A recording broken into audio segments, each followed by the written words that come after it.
I'm glad to have my mask off up here at the mic.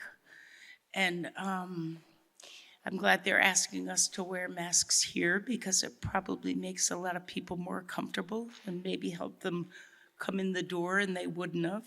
As much as we're tired of rules and regulations, things in our lives could be much worse, as we know. And that's the context of this evening, which was planned about 6 months ago in a tone of total celebration.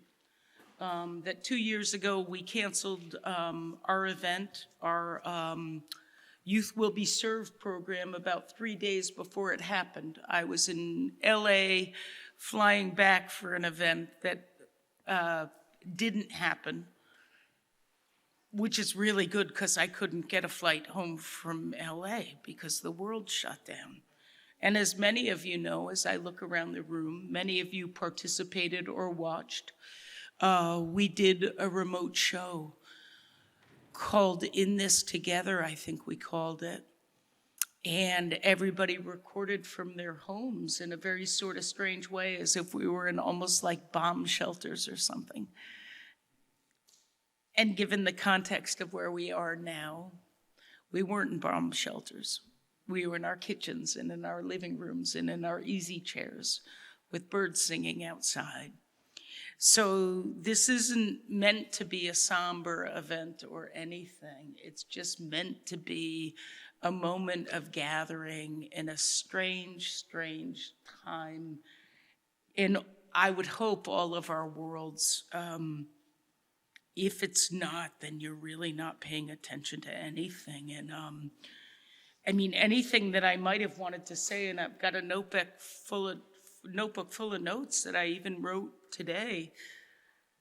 You know, the whole idea of what I would say in these opening notes would be like preaching to the choir. But to me, one of the gorgeous things tonight is that preaching to the choir transcends a cliche. We are the choir, friends. We are the voices. And in our own small pockets, it takes a lot to even show up. I've had a couple friends on the phone all day that were like, I just don't know if I want to cry. I don't want to. So we are the choir members, and we're gathered together to sing and do whatever we can to celebrate the beauty of these quilts. Like this incredible one that those of you who are reading will see from the backside, even though it totally got in the way of my setup people and blinding people. So for whatever reason, we're here in this gorgeous space, and that feels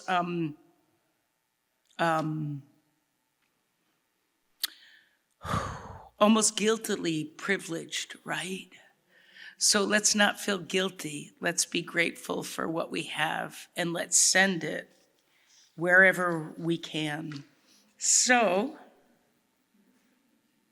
let's give it up for ourselves and for honestly, this isn't going to be too political, but it needs to be. Let's just open with a moment of silence, you know, for every single person and animal and structure in Ukraine.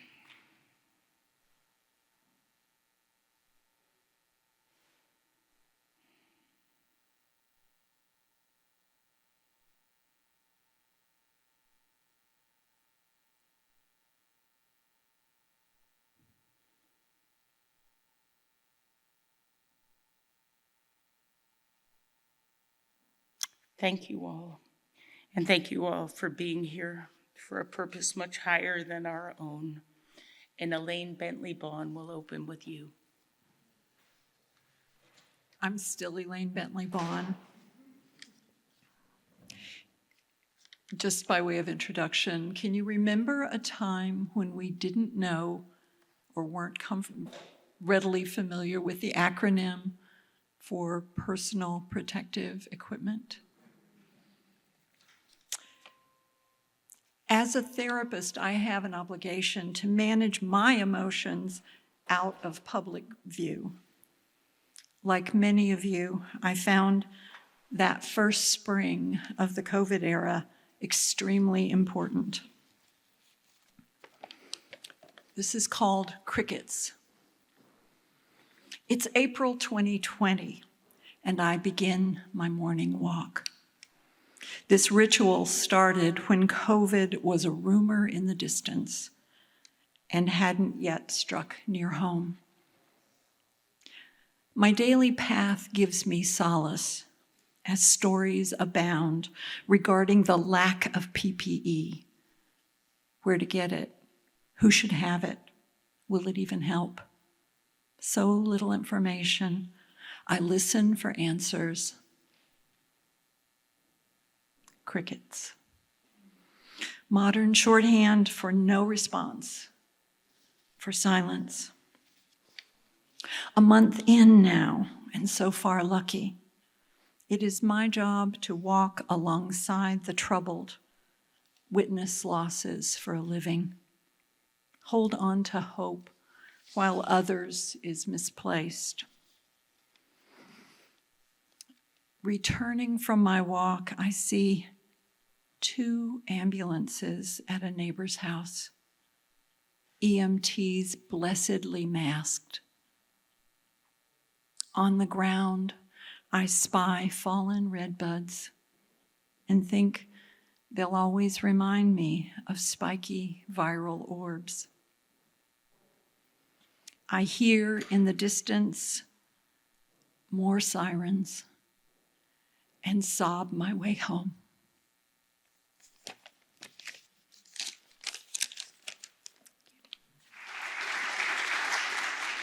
My name is Gwen Gunn, and as you may know, our esteemed poet laureate, Margaret Gibson, has put together a book of poetry about the environment. Before the pandemic, before the Ukraine, there was the environment problems, and they're still here. So this is my poem from that book. Of stones and time. I see my husband's stone wall still remains. The woman walking by stopped to say, built it 60 years ago, now past. I'm Italian, but I like Black people. It certainly is a sturdy wall, I answered, avoiding my Black husband's laughing eyes. Now it has stood over 100 years. Although near driveway top, we've knocked it wider, and pranksters sometimes knock rocks aside. Early on, we had more stone walls built. That young builder's nearly 60 now. A geologist, so still he studies rocks. His looks have changed. The wall is much the same. Though just a year ago, a stone worked free in his 6-foot wall behind the pull-off. The rocks nearby were also coming loose. I heaved them back in place and made sure this wall will last past me. Our story's short. That of these stones is long. Rocks brought along from far north in a glacier were dropped here as the ice retreated. In case we don't survive this 6th extinction, stone pyramids, cathedrals, walls will stay layered in the earth's crust to say, those sapiens could build.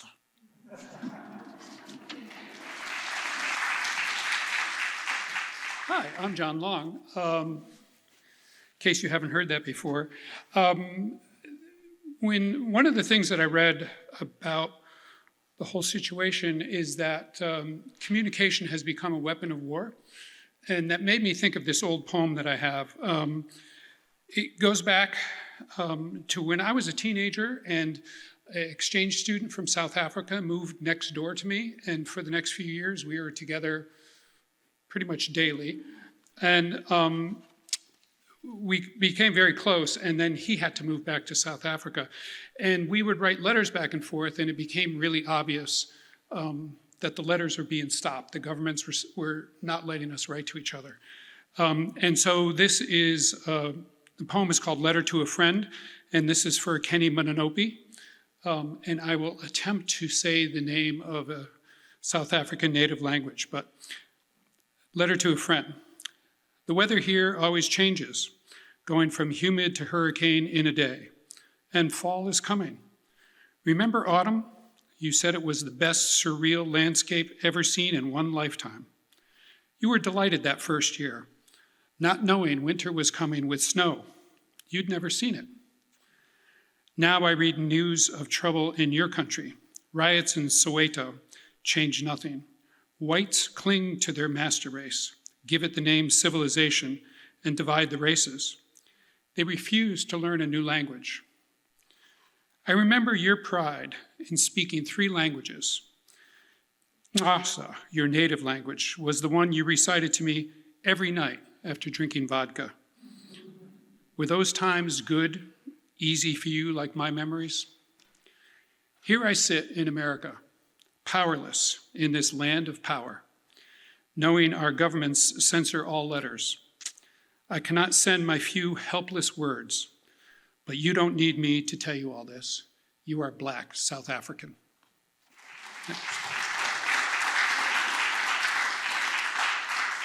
Good evening, everyone. I'm Lou Gabordi. First of all, I just have to thank Lisa and the Arts Café. Being a part of any night of poetry is wonderful. One that supports the remarkable people of Ukraine makes it that much more so. And I'm grateful for you doing it, and I'm very grateful for being part of it. That said, my poem has nothing to do with either the pandemic or Ukraine. I haven't written those poems yet. I know that I will. I know how this works with me, but I have not written those poems yet. This poem was written at the very beginning of the pandemic, and a time that I refer to as days which seem not to have quite so much reality stuffed into each one that had to be faced. And so this is a somewhat playful poem, and it goes to something that gives me great pleasure. It's called Rainy Day Field Guide.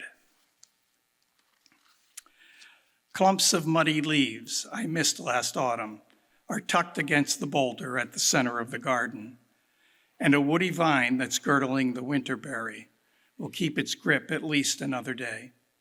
So, what to do that lets me rest before tomorrow's double chores, but saves me from the tedium of staring at the bending light through rain against the window.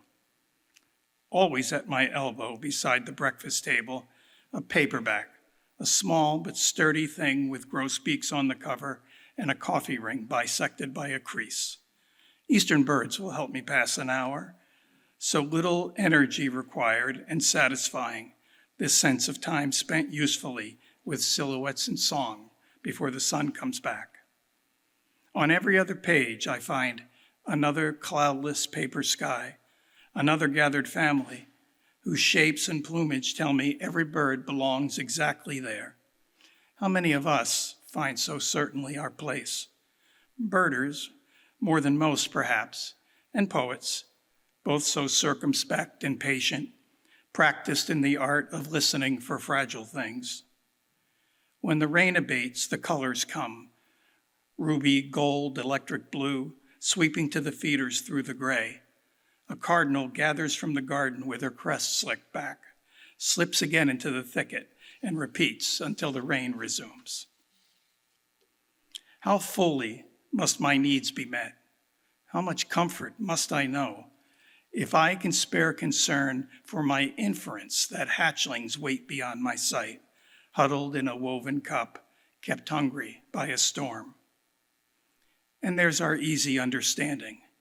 For birds, a scoop of seeds, a well-considered berry bush or two. For me, a window on their simple lives that leads me to reflections on my own in the quiet of a green-lit world that waits outside myself. Thank you.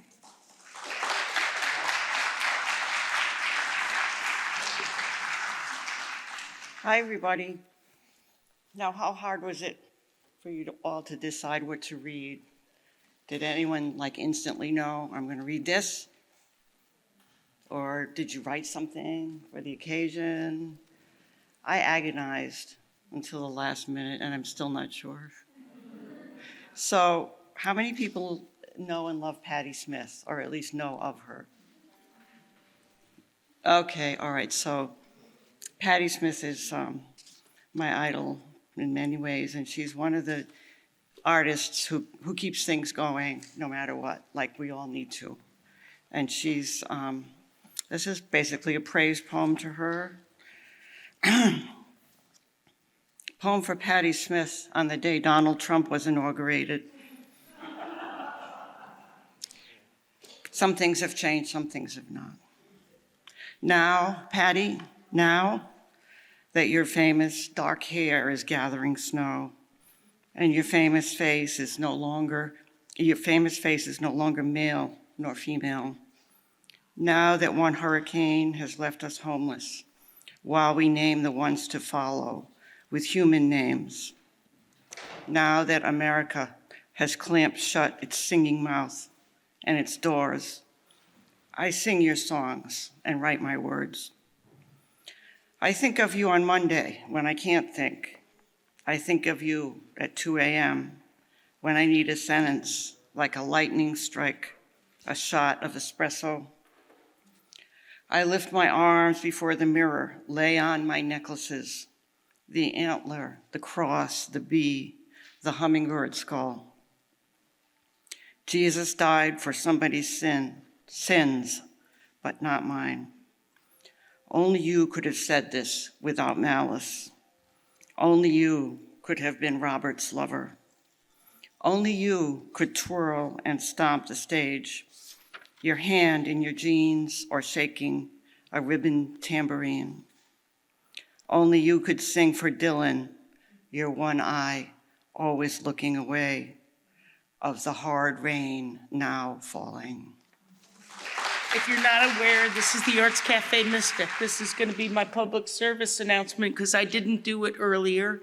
We meet 3 times a year. Oh, I'm allowed to do this up here. March, April, May.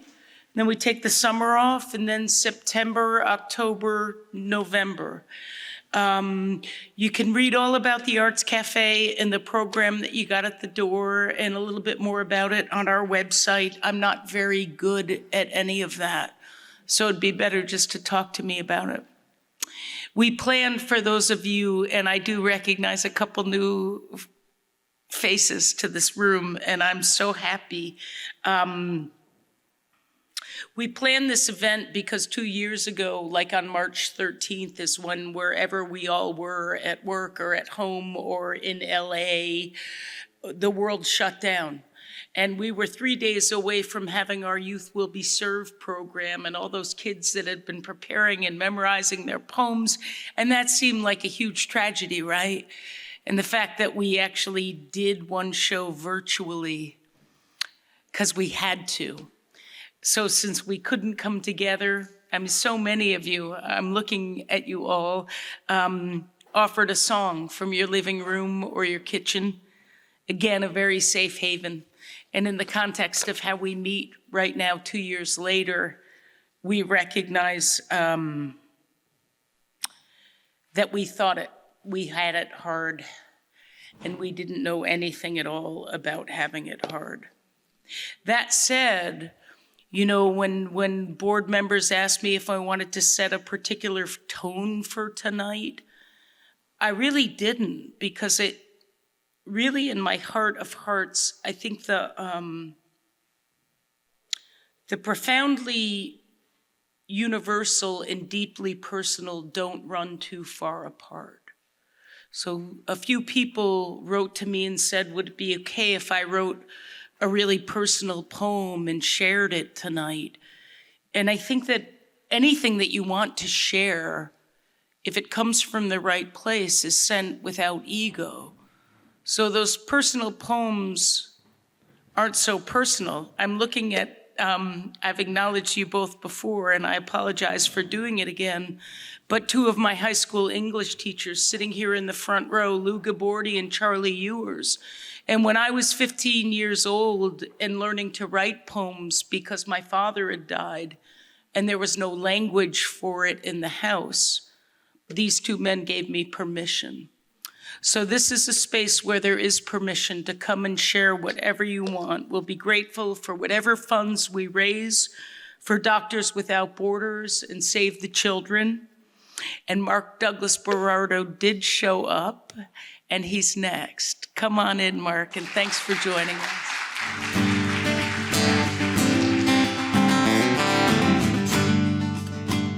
I've been thinking it over. I've been kicking it around. I've been thinking it over. Here's what I found. Music makes things better. Love is everywhere. Darkness is only the absence of light, and not everything in life is fair.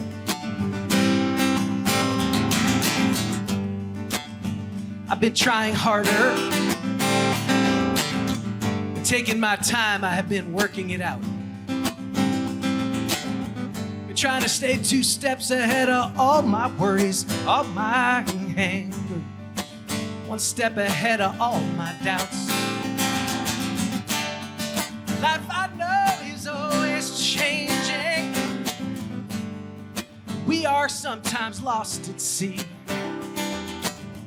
That's when you have to look a homeward, sailor, 'cause home will set you free.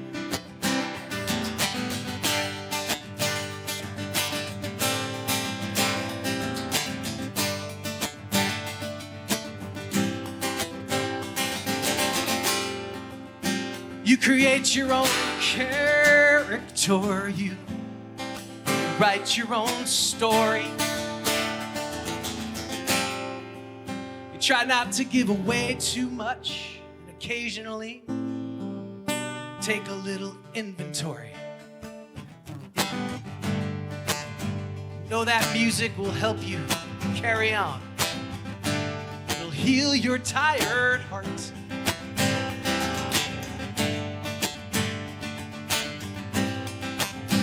Know that it's simple truth that makes great art. I've been thinking it over. I've been thinking it over. I've been thinking it over.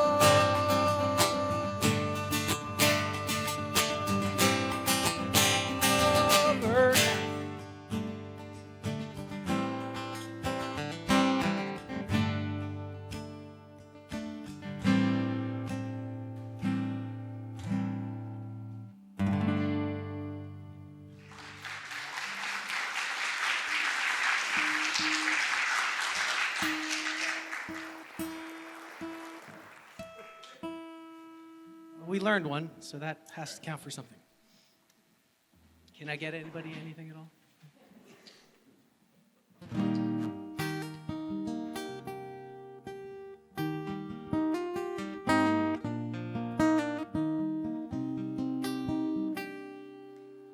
Okay, Dan. Well, it's my idea of fun to be here tonight. I love hearing all the poems and the speakers. I like this room. I'm not often invited, as I've said before, into nice places like this, so thank you guys very much. I'm just going to sing this one song, and then I'm going to solve that parking problem I had outside. I'm sure ruffled feathers have since been plucked. We're good.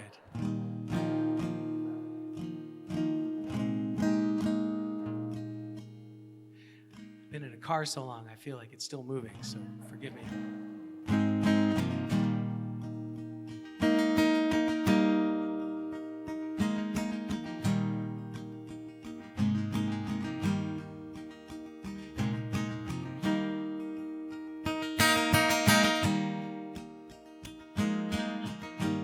Years of lessons, look at them.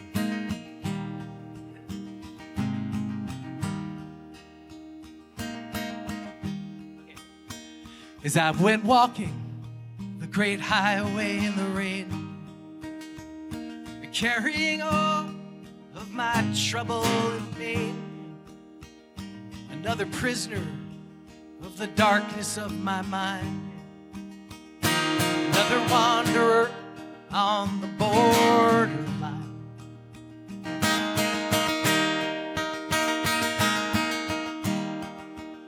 After 40 days, I met a pilgrim of spirit. Said you can chase the truth, but you're probably standing near it. Forgive yourself and in your own way be divine. And have mercy on yourself. 'Cause that alone will set you free. And that alone will set you free. It'll pick you up. It'll point you home. And that alone will set you free.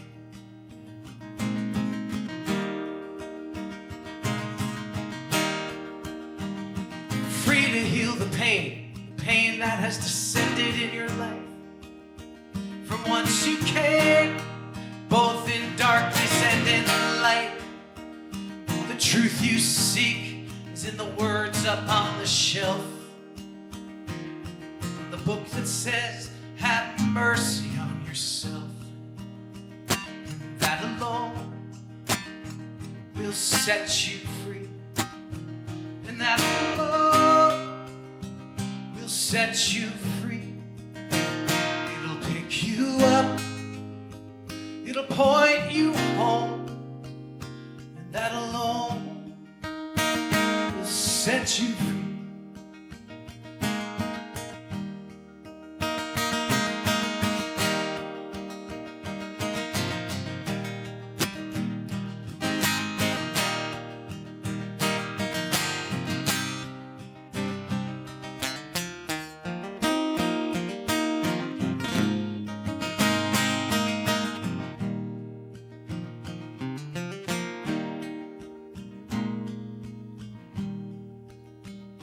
See, there is no person, no politician, no preacher man can give to you the thing you already have. What you seek is a path to the divine, where the horned owl sings to ease your troubled mind. And that alone will set you free. And that alone will set you free. It'll pick you up. It'll point you home, home. And that alone will set you free.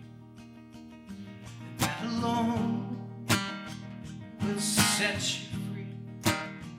And that alone will set you free. It'll pick you up, it'll point you home, and that alone will set you free.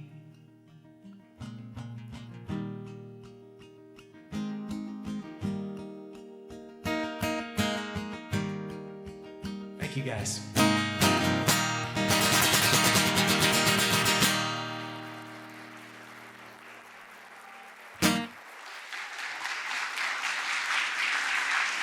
Sound of an acoustic guitar, Susan.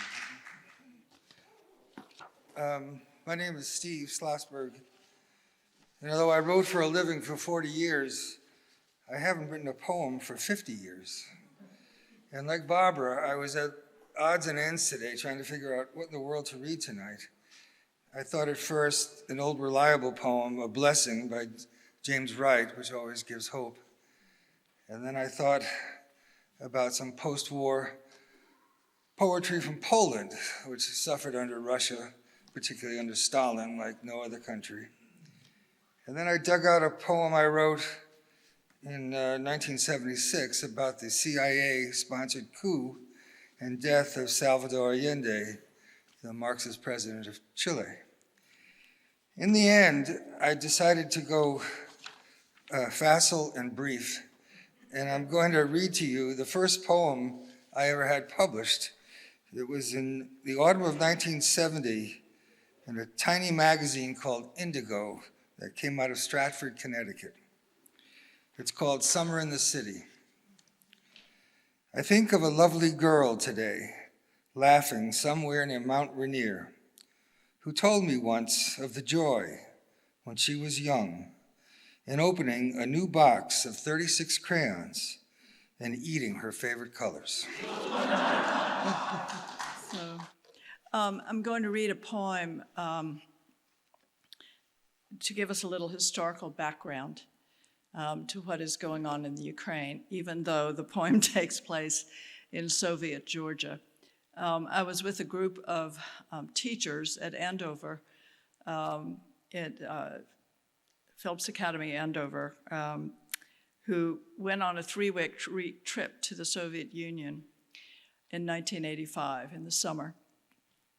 And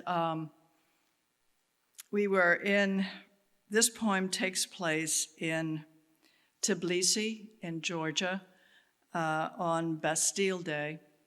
It is a moment that I remember fondly because it seemed as if there were many people who had nothing in common in that room, and yet it was a celebration, it was a jubilee.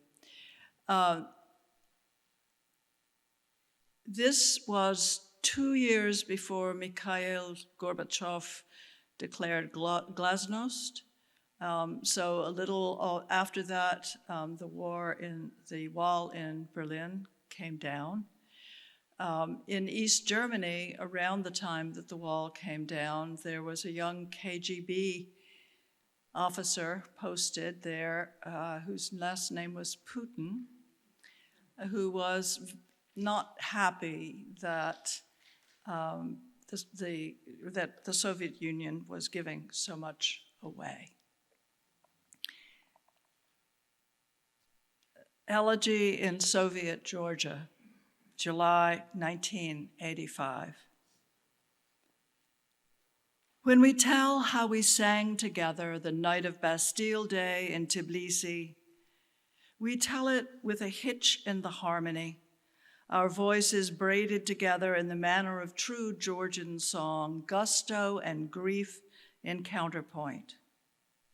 I remember stone streets, pots of bright flowers hung from balcony windows, apricots big as fists, bread baked in beehive ovens, a woman sweeping the street with her broom, singing to herself with the thrift of a steel blade stropped to the scrawny bleat of a goat beneath the minor key majesty of mountains. Before Glasnost, on the night of Bastille Day in Tbilisi, our uncle's friend, Jean Bacour, said he'd join us for dinner in the Inn Touriste hotel we knew no ordinary Georgian could set foot in. His daughter had baked 3 cakes, large as wagon wheels. He ordered champagne and chocolates put on the tables. There was a piano, a jar of flowers we'd harvested from a ditch near a mountain vineyard, tables of extraneous hotel guests, cool East Germans, impassive Georgians, the rest flamboyant Americans, their flamboyant host, and his daughter Nestan, a shy concert pianist. We sang La Marseillaise. We sang whatever indigenous songs we thought we could remember, Swing Low, Sweet Chariot. And then Jean Bacour arose, florid and tall, and began the baritone of a Georgian song. A whole table of lusty Georgians joined the counterpoint. We cut cake. The Germans sang something Bavarian. Nestan roused the piano. We danced. Jean Bacour sang, louder than anyone. Joy welled from his body with the dignity of grief. Around him, the party swirled. Outside, stars, a black sky, stone streets. They wouldn't enter the hotel next morning. Nestan and her father stood outside the glass door with gifts, smiling, wool hats of a type in the region, a red rose. Nestan pressed into my hands without words. What do you say? We gave them jeans they couldn't get on the black market, embraced and watched them recede into the crowd on Rustavelli. The rose was wound with paper up the stem to buffer thorn, I thought, putting the rose as we packed quickly into a glass of water on the sill. The water bloomed with ink. Unwrapping, I could barely read her uncareful words. Opening here, to come to the States, I want, for giving a concert if it's. We packed, we'd do what we could, we'd write. For now, on to Kiev, to Baba Yar, to farms and museums, a czar's palace, acres of winter silence beneath the closed sweep of grassed graves inside Leningrad. The war versus Afghanistan had just begun.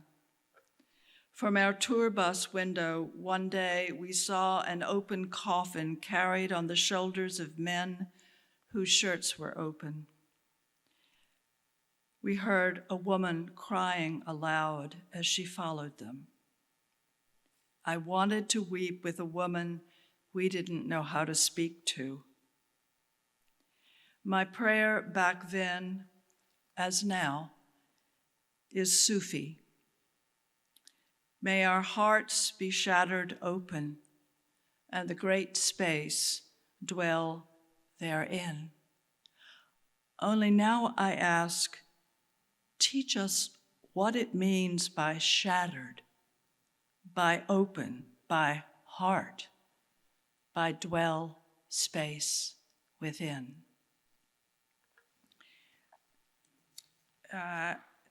May our hearts be spacious enough to hold within them not only the Ukrainians who are suffering, but also the Russians who are fleeing Russia and those who suffer in this country and everywhere.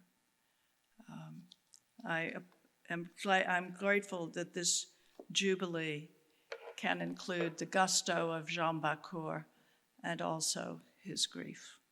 Thank you. Good evening. I'm Charlie Ewers.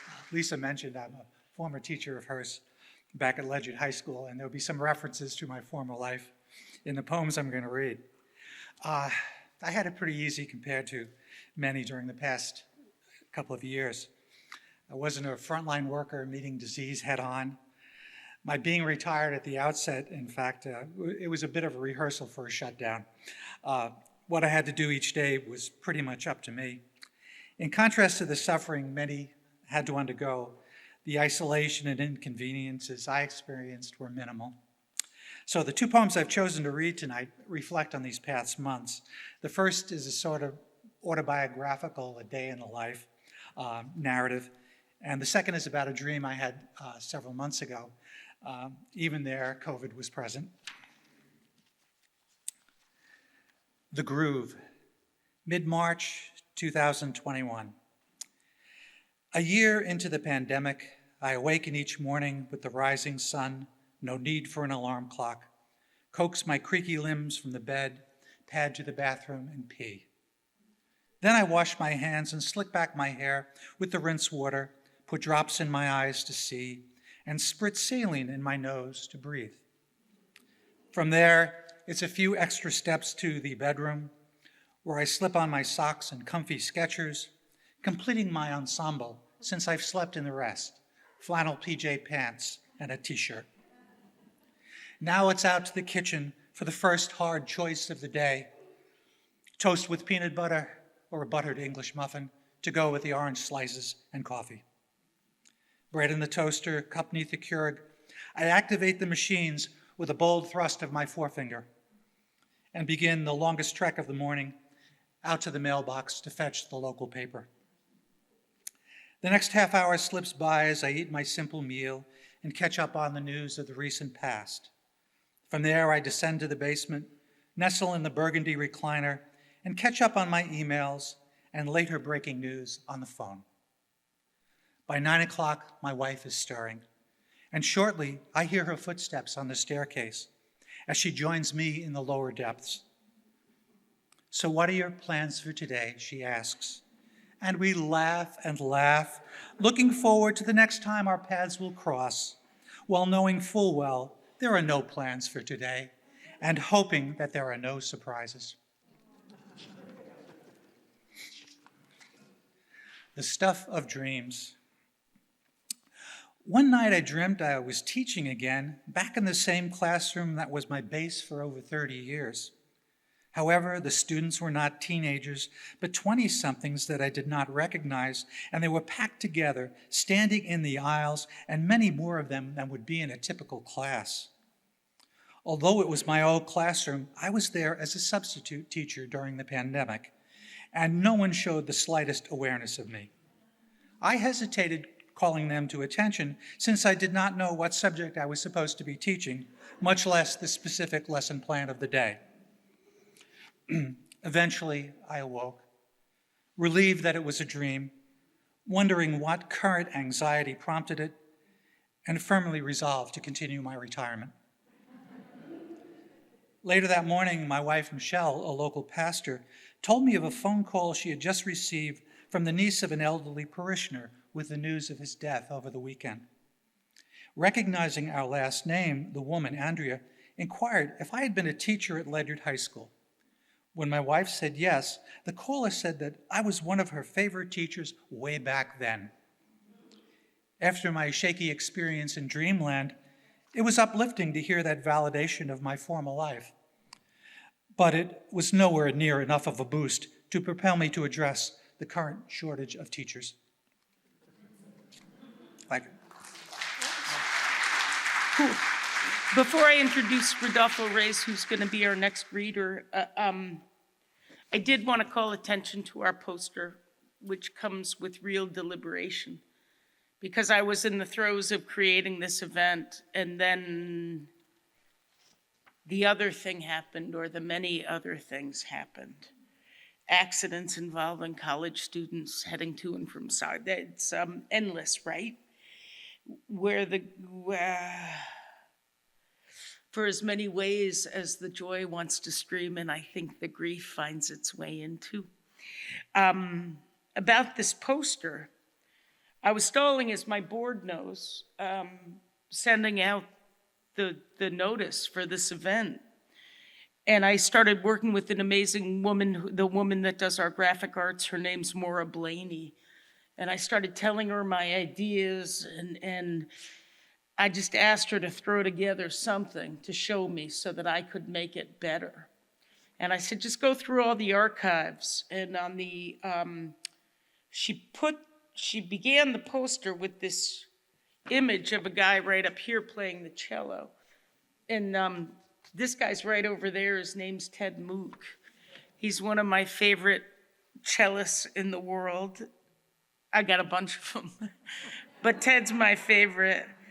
But I wasn't even expecting to ask Ted to play. He has his own stuff going on so much with the Rhode Island Philharmonic in an art series that he does at his home. And as soon as I saw his picture there, I felt very anchored. And I called him that day and said, would you play? And he was like, well, sure, I always will. What are we gonna do? And I'm like, well, COVID's supposed to be over and we just launched war on the Ukraine, so like grief and joy, Ted, in 15 minutes. And he's like, I got it. And I knew that day that I could launch into this event. Going up to the middle picture in the poster is this image of this young man that I've recently come to know named Rodolfo Reyes, and he's standing right here. I won't be speaking out of turn if I say it's not easy to work with a museum that has other plans in their future besides a small literary arts series. Rodolfo has helped us bridge a huge gap here. And he's the land, he takes care of the property here, and he has forever, but right now he's our go-between. And I got him right here in the middle. And if I am speaking out of turn, I ought to. For a long time, I felt like this museum has needed a heart in the center, and you are that heart. And so we're so grateful to you for the way you've welcomed us in our programs. Up here on the far right, you can't see it well, but there's an image of an indoor reading here. This is before COVID. This is the fall. It's the first season I took over from Christy. We had this incredible season. Like I couldn't do anything wrong. And I had this amazing spring planned. And then COVID hit. And it changed everything. But one of the shows that I managed to do that fall was with Billy Collins and my best friend Coleman Barks. And the musician that night is a dear friend of mine named John Campbell. Swarthy fisherman singer. We all busted him shoplifting at one of our gatherings at the Savoy. Like the guy just couldn't keep himself out of trouble. His last live performance was here in October of 2019. Because I have a really bad back, I've spent a lot of time in hospitals this winter. And on my third and final trip to the emergency room as I was being wheeled out, John Campbell was being wheeled in. And we hadn't seen each other since that show here. And for those of you who remember his music or will be inclined to look him up online, I was like, Jesus, this is like a line from a John Campbell tune, you know? Met the poet laureate in a wheelchair. Good thing she was leaving. I needed one. Anyway, John died about 3 weeks after that meeting. After a very routine foot surgery from which he went home peacefully and got put to bed when the visiting nurse arrived the next morning. He had died very, very, very peacefully. So I honor John's presence and particularly his absence tonight. Then down on the bottom left is this picture of me outside because I think it's a really good picture of me. And then we'll come around to the bottom left, which is the image of many of us when we did the remote show when our world shut down 2 years and 2 weeks ago. So many of you will find yourselves on that image. So it all comes together, I hope. If not, I'll go down believing it. And with that, I offer you the heart of the Mystic Museum of Art, Rodolfo Reyes. Hello, everybody. I'd like to speak from my heart because that's all I got right now. Working here, I've experienced a lot of things, but I made a promise to God when I left Costa Rica to never live in conflict, no matter what comes across, and just to move forward and be positive. I experienced a lot of negativity throughout my day, but I choose not to develop that, and I channel it differently. Sometimes I'll just stop and I'll pray for that person. So I wrote this in the moment when Lisa asked me to write something. It's a little heavy, but I need to say it. I'd like to share some thoughts on energy. Conflict is very easy to be a part of. It's very difficult not to be pulled into the undertow of it. Most times, it comes to us as a reaction to something that is personal, or you find yourself upset festering from the event with bad ideas in a moment. You should all know that the thought of anger is toxic and corruptive. Evil is desperately waiting to hold your hand to lead you the wrong way. And before you realize, you'll be spreading this seed, among others as well. If you're not careful, you'll contaminate your peace. And before you know it, you'll lose everything you love, even the people you care for. Nothing good is easy. If it was, everyone would have it. As a first generation of my father's children in the United States, I've had many encounters with this thing. But when I look at nature, I understand the conditioning of the Creator. Feeling inequality is easy to detect for me, and I know it's a part of the process. Humans are not in control of time, but only wasting it. Be kind, spread love, listen to your heart. Go out of your comfort zone and experience life from other perspectives, because we share this rock together. Gracias. I'm grateful to Lisa and the cafe and all of you. And my poem has nothing to do with, as my husband says, too much reality. A bit of context before the poem.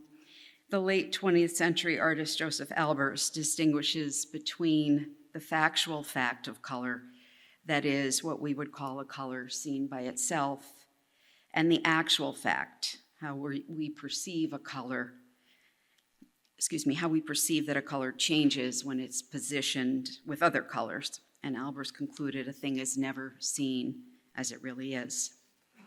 This is irises. This close-up photograph of a dog's eye sends me to the old supplies: paper, paste, pen, ink, knife. I will cut her iris of yellow-orange, stay factually factual in my choice of hues. I mean to discover, not express. For her fur swirling atop the orbit like a cosmos, I'll tear paper crescents of the blackest hue, set them aside to stack around the iris later. For her pupil, a patch of black less saturated, like water shaded by woods. Then, see it seep across the iris edge? I will pull thin rivulets of ink, let them bleed onto the orange. Next, for the hazy reflection, as she gazes, I'll cut an arc of silver foil taken from a chocolate bar. I want to help you know the actual fact of your dog's eye or of your lover's, so that however briefly, you feel what you see. As for me, I will savor, finally, the dark chocolate from the foil. But before I do, before I even cut and tear and paste and draw, I will set a clutch of just cut irises into a vase beside me, the air around them reacting to their presence to the air. Nothing is itself alone. I'm honored to be here tonight, and I'm so grateful to Lisa for asking me to read and for keeping poetry alive in our area. I came tonight thinking I was going to read a poem that I had written, but sitting here listening and feeling inspired, I decided that I'm going to read a poem that my 10-year-old grandson sent to me today by email. His name is Louis Phipps, and he lives in Northampton, Mass. And he has been writing poetry for a couple of years. He's 10 years old. And he and I have been having poetry class every Wednesday at 5 o'clock on Zoom for about 2 years. And it's just been inspiring for me. And so this poem, he loves rhyme. He really does love rhyme. But he does a lot of free form writing also. And we've been sharing a poem every day by email for a while, back and forth, just for a few days. I don't know how long we'll keep this up, and he calls me, by the way, my grandchildren call me Hammy. So I've got 4 grandchildren. So this morning I get this email. Hi, Hammy. Here's my poem for today. Hope you'll like it. The title is Vladimir Putin. This is for you. You are a hammer with a mouth. When you talk, you hurt us. And when you're not talking, you're hammering down on us.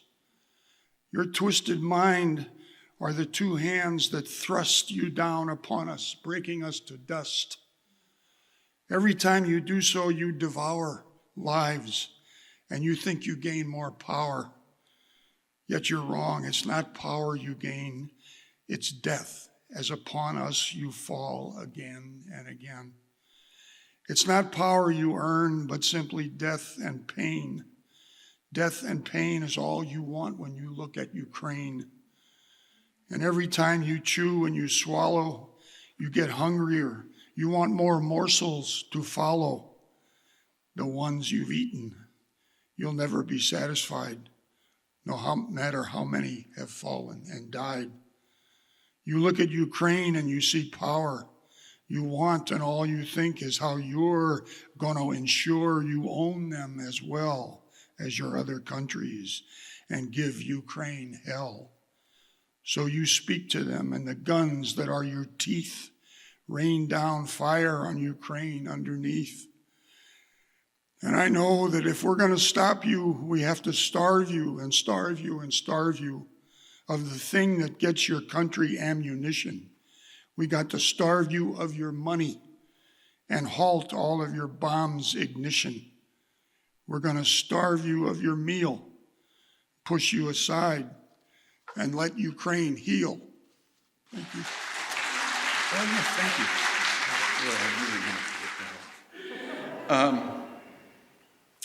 I met Lisa first when I was invited by my friend Eugene Friesen, who is a cellist, one of her favorite cellists, to play with Coleman Barks at the Hygeia House in Block Island. And ever since, she's been a major presence in my life, including introducing me to Tracy, my wife. So this is a call that must have been answered. And here I am. And it's really a pleasure to be here. After that poem, I'm shaken, I have to say. But I'm going to play, I think it's four short pieces. The first is by the Spaniard composer and cellist Pablo Casals, the Song of the Birds, which was his testimony to his pride of being Catalan and his bitterness at the overwhelming power of the Franco takeover. The second piece is by the American composer John Luther Adams, and it describes the top of Mount McLaren with the icy wind and the brilliant clear air. The third piece is by the American composer Caroline Shaw, which is a piece that is based on a motet of Thomas Tallis, and it digs back into the history with these very ephemeral, almost textural sounds, and builds into this reminiscence of faith and power. And the last piece will be one of the sarabands from the Bach solo cello suites. It was just Bach's birthday, just a few days ago, so I thought it would be great to put him in this particular playlist. So I'm going to play them without pause, and the irony is that they really sort of run together, so it's just a sort of one event. So I hope you enjoy it. Thank you very much.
I'm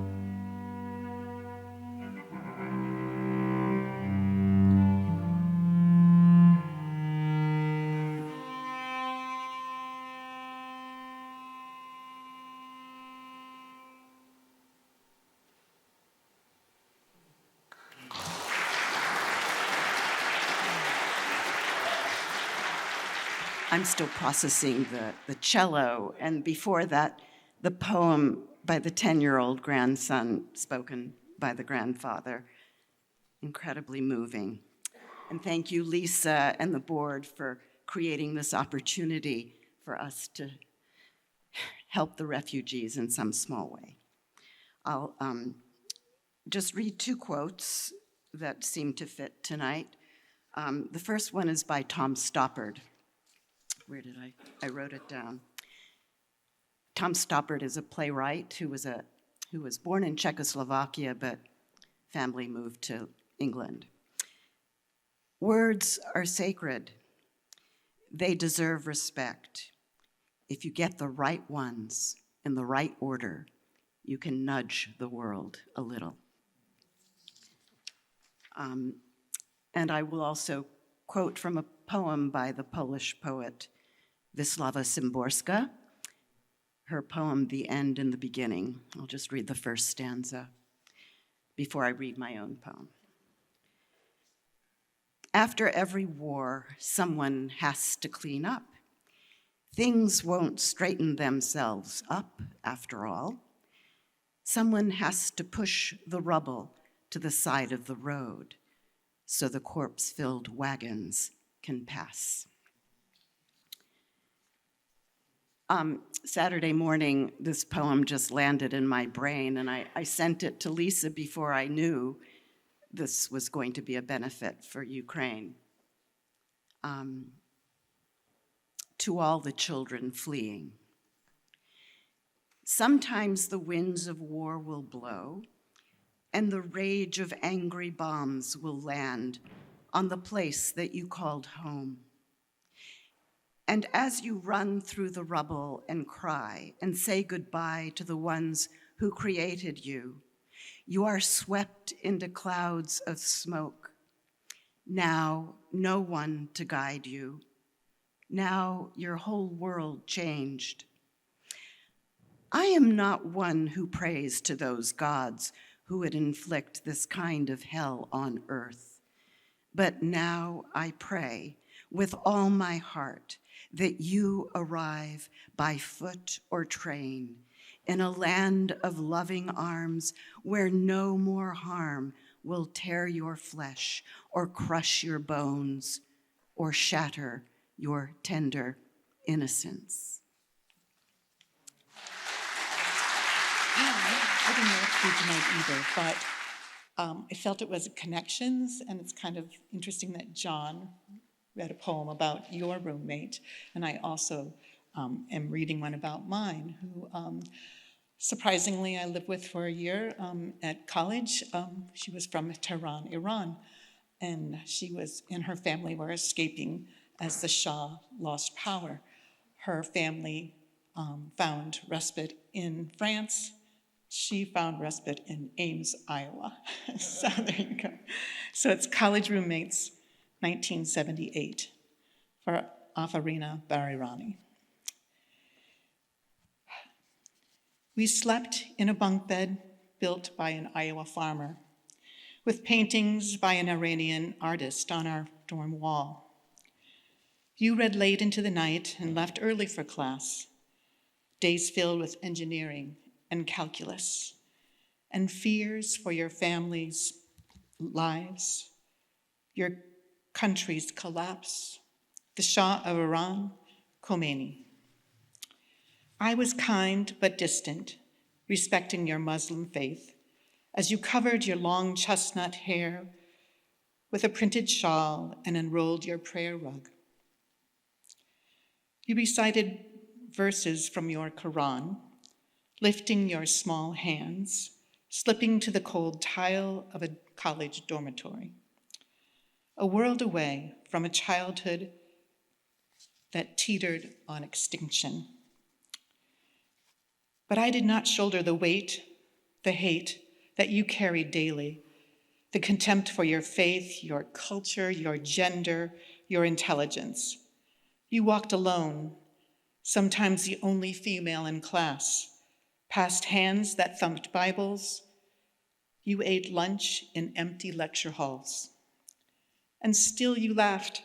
Still you found joy in music, in stories, in a box of sweets your mother sent to celebrate the end of Ramadan. Treats you shared with the girls on our floor, just as they swapped Oreos and lip gloss. At the bottom of a moldy college trunk, I find your unexpected gift from that year. A small silver tin rimmed in ornate filigree, a lid adorned with a Persian painting. I have no idea where you sleep today, and if your family ever again, if you saw them, or if you still pray. But when I open the shiny box, your laughter spills out. I awake again to see a pool of light from your reading lamp fill the bunk below and laugh as you turn the page.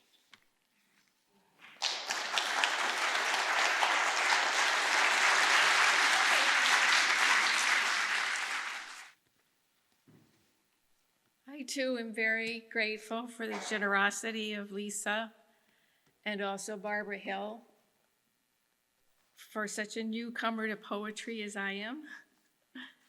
Tonight I'd like to share a poem by Luba Lakimchuk. She's an award-winning Ukrainian poet, screenwriter, and journalist who was born in 1985 and grew up in Donbass, Ukraine, as the daughter of a coal miner. Her latest book is titled Apricots of Donbass, in which she promises to return someday and build a tree house in an apricot tree in the blue ether.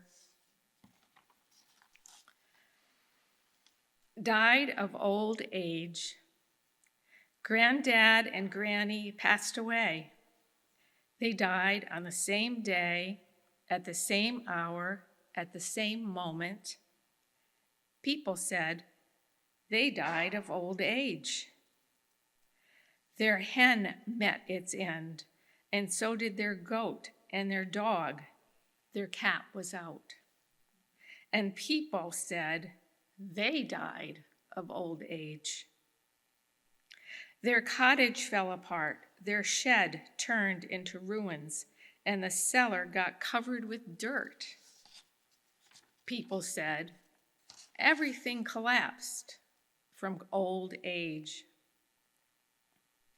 Their children came to bury Granddad and Granny. Olha was pregnant, Sergei was drunk, and Sonia was only 3. They all perished too, and people said they died of old age. The cold wind plucked yellow leaves and buried beneath them the granddad, the granny, Olha, Sergei, and Sonia, who all died of old age.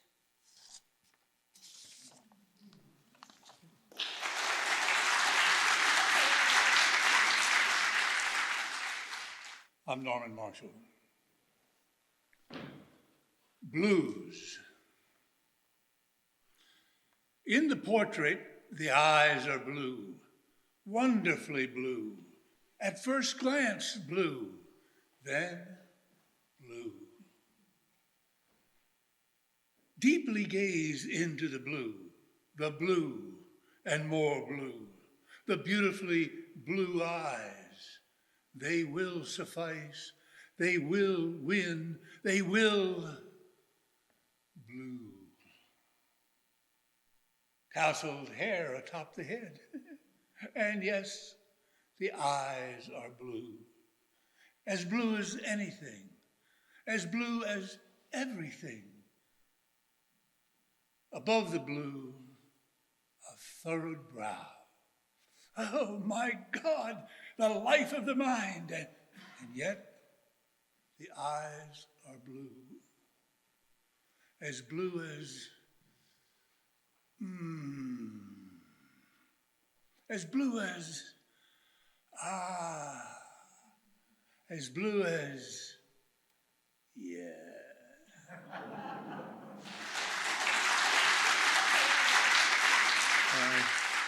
Thank you, Lisa, for the opportunity to read. I'm a little torn as to what to read, but I will give you something that bears on the situation in Ukraine. Where did you go? This is based on my reaction to an NPR broadcast by a photographer who had been in and out of Iraq when we were there. And it's called Baghdad Interview.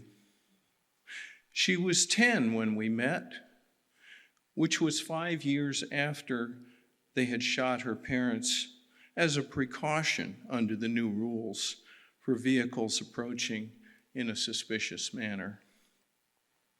She had never seen the photograph taken that day of her standing in a gentle rain of blood, exactly matching the roses of her dress, her hands brilliant, upraised as if to ask what we all ask when everything has been lost. I did not know what was right, but I did what I did after the translated caution that what they were about to see might be almost as traumatic as life itself.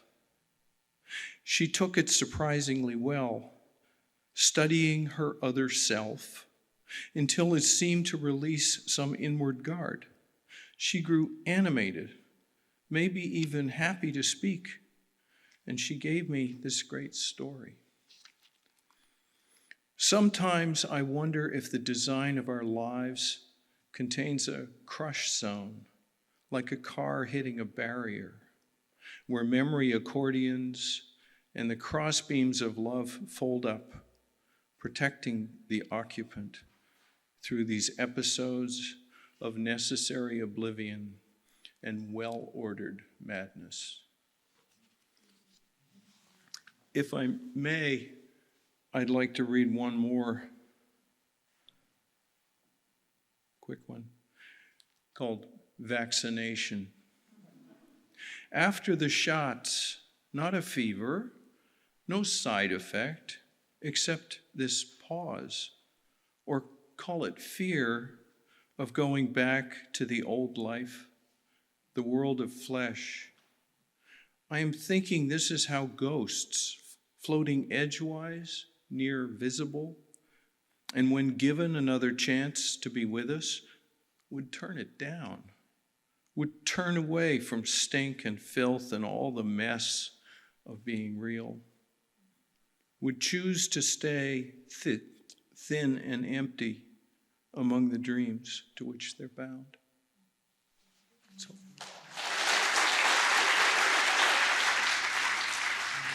When Ted was playing cello, it was rather dramatic, and I felt a lot. And I go back and forth between performing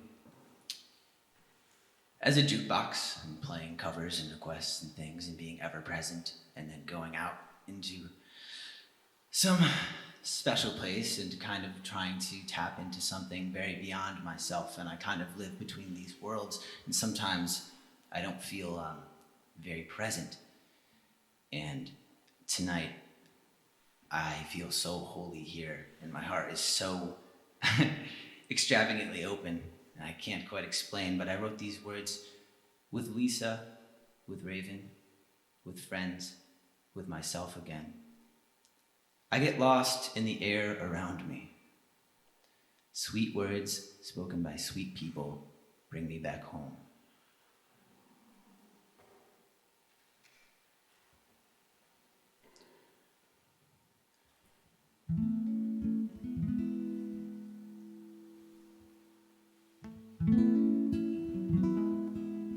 I don't often explain my songs because once you hear it, you are part owner of it. And I feel in explaining my interpretation of it, I take away from yours. But this is my brand new single released earlier this month. And it has to do in part with not identifying with many of the harsher opinions of the world. So I feel it's a good song to play this evening. Sorry, I don't mean to block your view of my beautiful face here.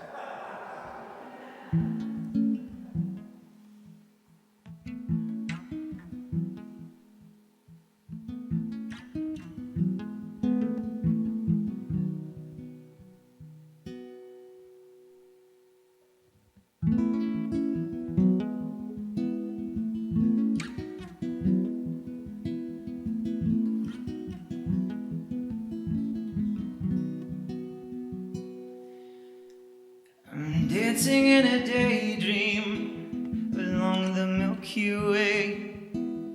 I've seen light of day and I've seen love. The silhouettes on my screen, they make a misty haze, and it gets in the way of all the make-a-made. But maybe there is a reason I'd like to know. I'm out here with my cigarette going cold, and baby, if there's a reason, please let me know. I'm not the only soul cast away.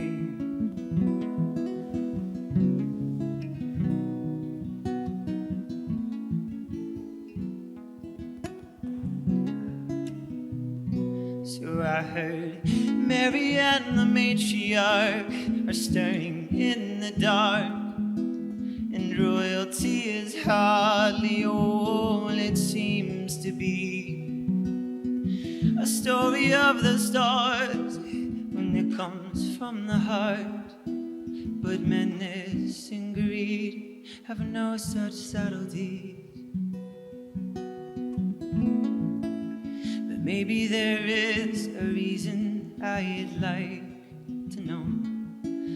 I'm out here with my back against the wall,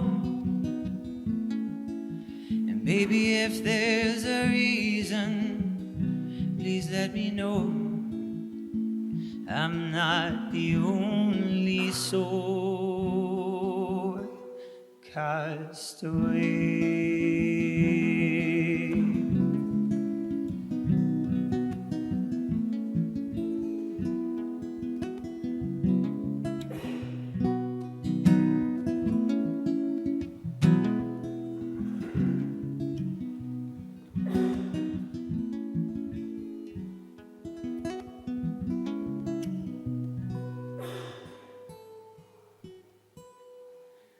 Cast away.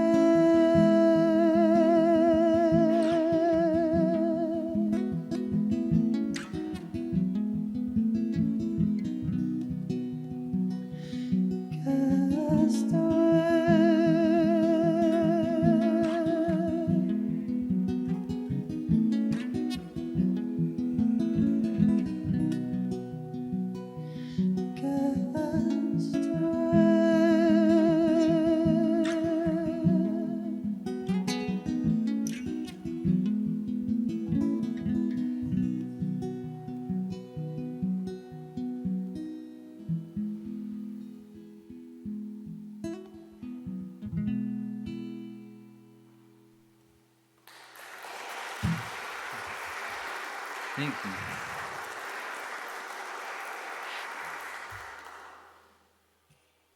Thank you very much. So that's called Castaway, and it is currently everywhere you may or may not listen to music. So, as Lisa said, she called me earlier this week and asked me to learn a song by the amazing local songwriter John Campbell, who, as you know, recently passed away. And I think this is the one that she wanted me to learn, though she wouldn't say it directly. She wanted to let me make the decision, but I knew. This is like 2 days ago, you guys. So the story was like, this is like a break. It's good. It's good. Yeah. So I usually, there's a lot of songs out there on the internet with chord sheets and lyrics and everything. And because he's a local songwriter, it's a little more difficult to track down. But I figured it out. Yeah.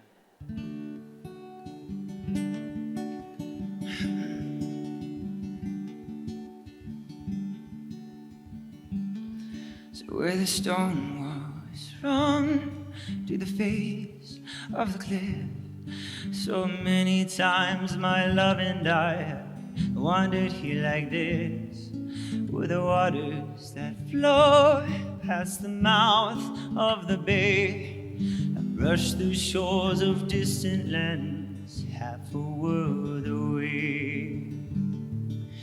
Just last week we waited in the waters of the Nile and dropped a line into the brine of the South Pacific Isle. And the waters underneath our bow knew Jonah and the whale as the right-hand side of Moses' sea left here in despair. In the waters here within my hand once washed a mermaid's hair. Sir Francis Drake's armada sank on that ripple over there. And these small drops upon the order flowed Louis's home. As round and round and around the world the restless waters roam. Where the stone walls run to the face of the cliff, so many times my love and I have wandered here like this, where the waters that flow past the mouth of the bay have brushed the shores of distant lands half a world away. This small drop of water turned the first rock into sand, and this one here went off the back of the first fish upon land. And this one soaked Atlantis as it sank beneath the waves. And this one held a vigil at 1,000 sailors' graves.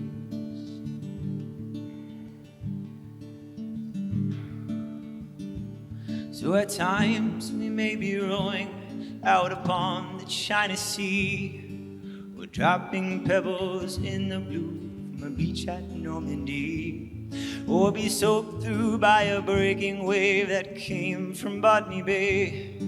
It's round and round and around the world the waters flow each day. It's many the one has left their home to sail upon the sea, to seek a fortune on the waters many miles from these. But the further that you sail away, the quicker you float home. It's round and round and round the world the restless waters roam.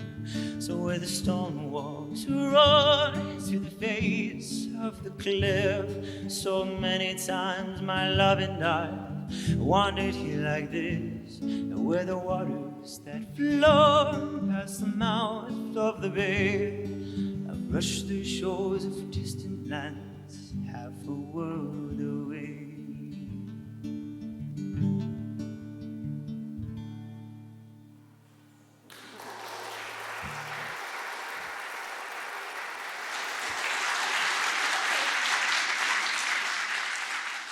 So rather than read a poem and rather than end on like one of these announcements, I was thinking, I guess, in a stroke of brilliance, you can disagree with me or not, but how I like things to run full circle.